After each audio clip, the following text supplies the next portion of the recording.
Саламатсыздарбы, урматтуу көрүүчүлөр. Назарыңыздарда жаман абалда жакшы кабар издеген бүгүн 24 маалымат топтому. Ассаламу алейкум. Кымбаттуу Кыргыз мамлекетимдин, Кыргыз элимдин момун мусулмандары. Бүгүн күнгө Арапа, улуу күн. Эртең Аллах насип кылса, ыйык Рамазан айынын башталышы. 100 миңдеген, миллиондогон момун мусулмандарыбыз эртең ооз бекитишет. Аллахтын буйругун аткарып, 30 күн орозо кармайбыз. 30 күндүн ичинде бардык жамандыктардан арылып, жакшылыктарга аракет жасап, биздин билип билбей жасаган пендечилик менен кетирген күнөөлөрүбүздү Аллахтан кечирүүнү суранабыз. Элибизге, жерибизге тынчтык, токчулук, молчулук, сыртта жүргөн азаматтарыбыздын аман эсен келишин, бала ата-энесиз, ата-эне баласыз, эки жакта зардап какшабашын тилейбиз. Элибизге, жерибизге дайыма ушундай бир төгүлүп турган жакшылыктарды каалайбыз. Заманыбыздын тынчтыгын каалайбыз. Элибизге иман каалайбыз. Жетекчилерибизге инсап каалайбыз. Мына ушундай улуу күндөрдө бүтүндөй жамандыктардан арылып, шайтандардын баары кишенделген айда баарыбыз жакшылыктарга жетишип калганга аракет кылалы. Алла Таала Рамазан айында орозону мен үчүн кармайсыздар дейт. Мындайча айтканда, орозонун сыйлыгын мен өзүм берем дейт. Ортодо эч кандай ортомчу болбойт дейт. Керемет мүмкүнчүлүк. Абдан жакшы мүмкүнчүлүк. Мусулмандар зарага күткөн, сагына күткөн, кубана күткөн ыйык ай. Мына ушул Арапа күнү бүтүндөй касиеттүү Кыргызстандын мусулмандарын чын дилимден куттуктап, ушул күнгө жеткирген жараткан Аллахка чексиз шүкүрчүлүктөр келтирип, пайгамбарыбыз Мухаммад саллаллаху алейхи вассаламга салам менен салаваттарды айтып, ар бирибиздин кармаган орозобузду Аллах кабыл кылгандыгын тилейм. Ооз ачуудагы болгон дуалардын баардыгын кабыл болуусун каалайм. Биз сабырдуу болуп, биз ыймандуу болуп, биз бөтөн бирөөлөрдөн бирдемени үмүт кылбай, жараткандын өзүнөн гана үмүт кылганды үйрөнүп, бизди кандай максатта жаратса, ошол максатта жашап өтүүчү момундардын катарларында болушубузду тилеп, бала чакаларыбыздын ыймандуу болушун, аксакалдарыбыздын инсаптуу болушун каалап, мына ушул күндөрдү той катарында, жакшы майрамдар катарында өткөрүштүктү тилеп калам. Жараткандан сураганыбыз ушул: биздин элибизди, жерибизди бөөдө кырсыктардан, асман жерден келүүчү балээлерден, курудо умат жалган жалаялардан, жамандардын көзүнөн, жамандардын сөзүнөн сактап, көзүбүздүн карегиндей болуп, өз көкүрөгүбүздө кандай максаттарыбыз болсо, ошого жеткен күндөрдө Аллахтын насип этүүсүн тилеп калабыз.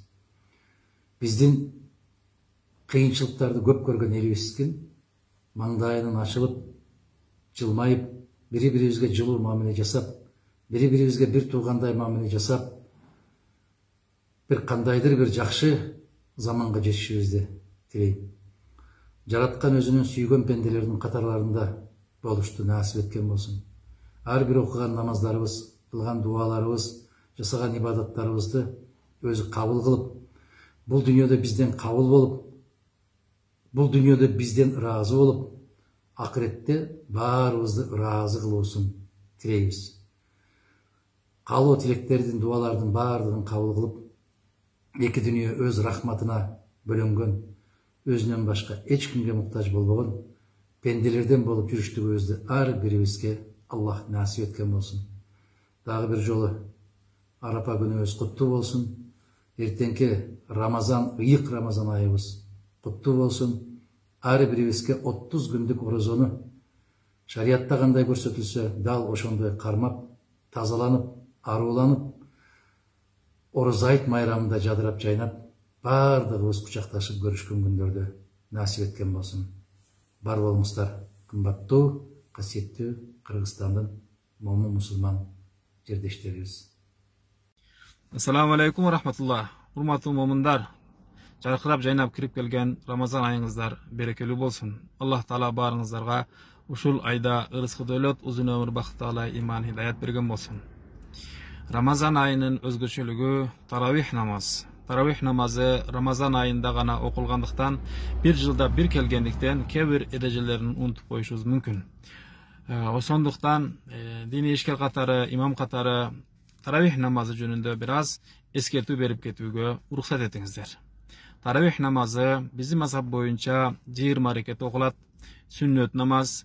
Анын убактысы ошол шектик күндөн баштап акыркы Рамазан айынын акырына чейин күнүгө куфтан намазынын парзын окугандан кийин, сүннөт намазын окугандан кийин 20 рекет таравих намазынын убактысы келет. Акырында битир важип намазы дагы жамаат менен окулат. Таравих намазы жалгыз окуса да болот, жана жамаат менен окуса да болот. Жамаат менен окулган учурда имам кадимкидей үнүн чыгарып окуйт.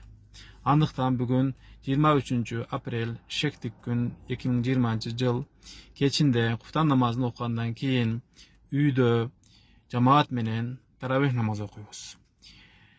Таравих намазы куфтан намазыны фарзын окугандан кийин, сүннөтүн окугандан кийин имам астында болот.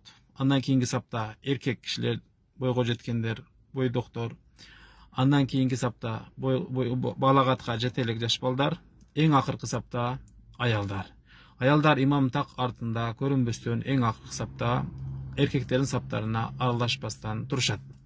Үйдө кимде ким 20 сүрө билеби, 10 сүрө билеби, канча сүрө, 2 сүрө билсе дагы ошол намаз окуп жүргөн кырааты бир аз жакшы, адаларамды, дарат эмнени бузат, ошолорду билген адам ошол имамдыкка чыгат.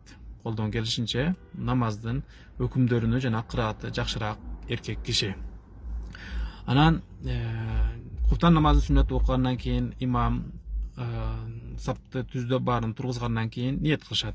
Ниет кылдым, таравих намазынын 4 рекет сүннөтүн окумакка, жүзүмдү кыблага бурдум, уйдум ушул имамга Аллахтын ыраазычылыгы үчүн деп кадимки фарз намазга ниет кылгандай эле имамга дагы ыктыда кылынат.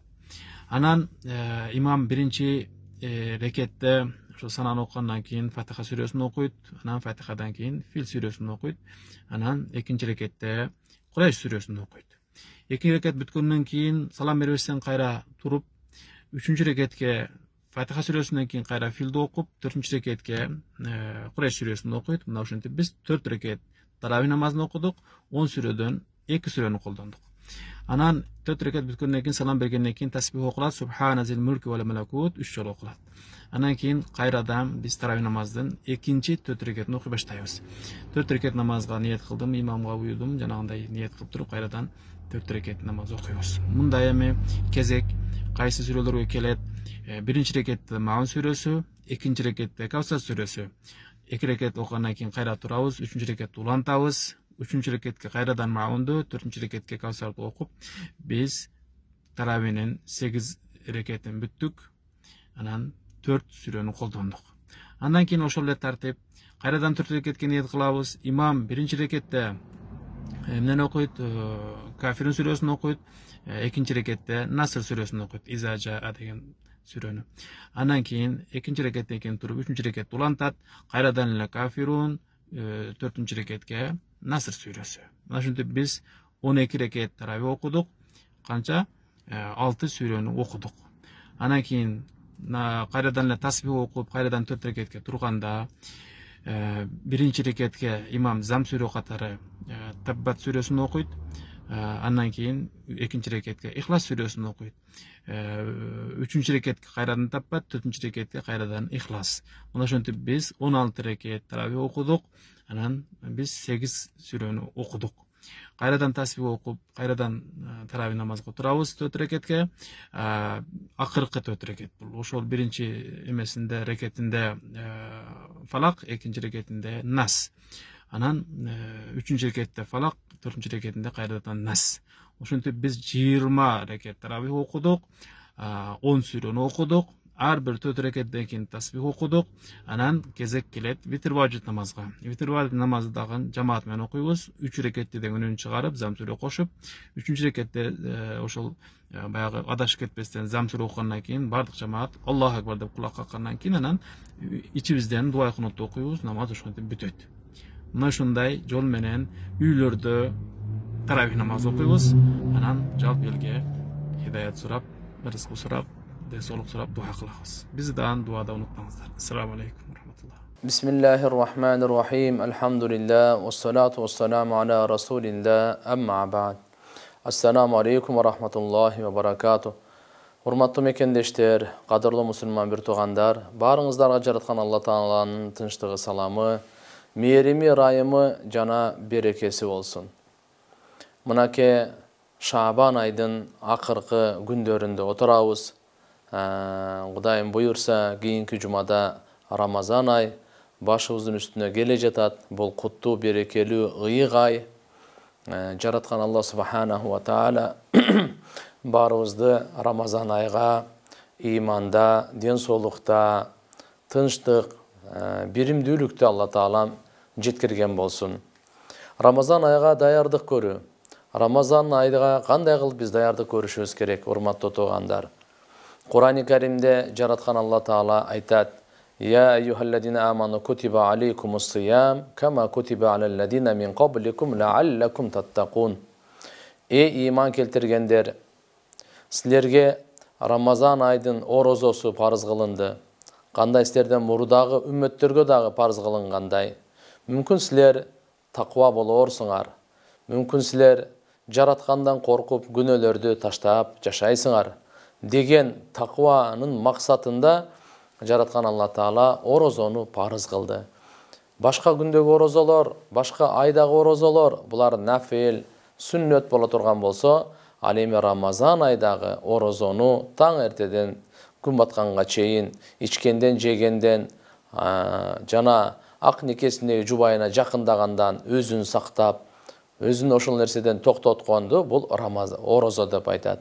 Ушул фарыз кылынды, денсаулыгу жакшы, мусапыр эмес, акылы жайында, мына ушул адамдарга ар бир мусулман эркекке, аялга жараткан Алла Тааланын бул улуу фарызы.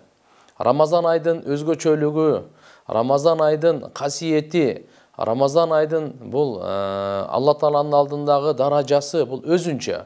Ал эми Рамазан айдын ичиндеги кылына турган жакшы амалдардын, анын ичинде орозо тутуу, ибадаттар, намаз окуу, кайрымдуулук, сабырдуулук жана башка бунун сооптору өзүнчө туугандар, өзүнчө.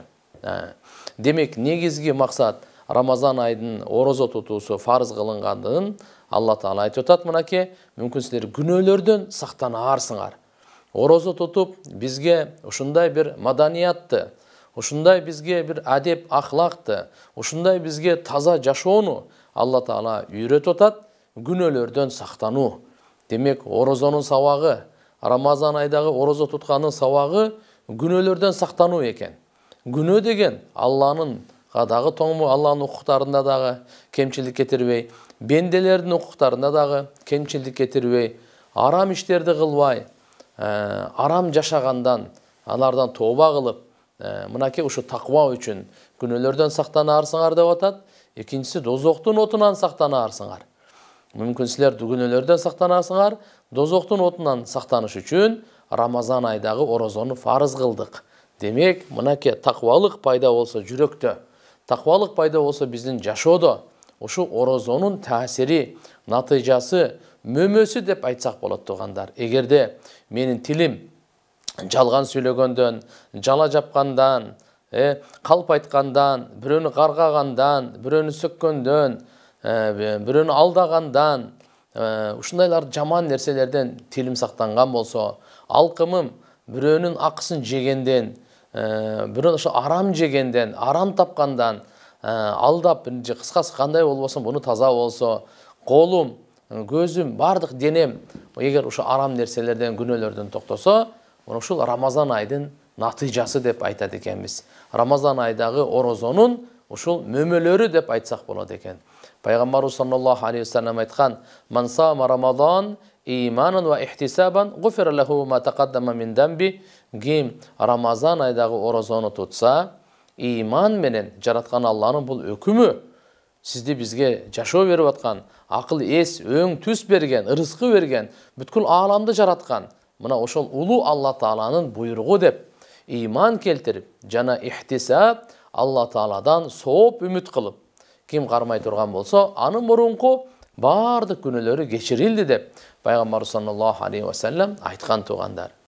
Каналга жазылууну унутпаңыздар. Биринчилерден болуп маалымат алуу үчүн коңгуроочону басыңыз. Дайыма ден соолукта болуңуздар.